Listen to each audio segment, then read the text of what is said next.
So, let me close. This is part 3. Oh my gosh.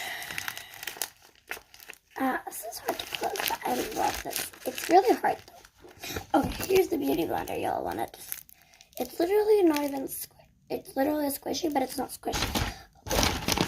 This one is Mega Rare.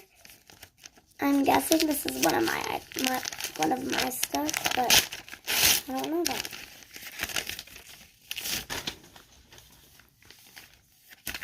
Face masks. 2 face masks. This is morning dew, so this is for the morning, and that says up all night, so this is for the night. Y'all, I love this brand. It's called I Do Care. Not D-O, it's D-E-W. Love it. Okay, let's see what extras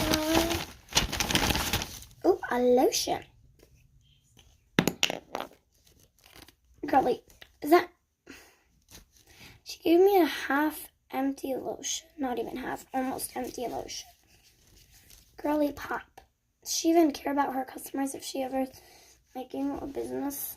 So, me, I don't care about you. Well, if you're making something for someone else, would you give them a half-empty bottle of lotion? No, but I would give them a half-empty, small, itty-bitty shampoo. Okay, so comment down below if you want me to make a bag. And what kind do you want? So, yeah. I better clean this up. Bye.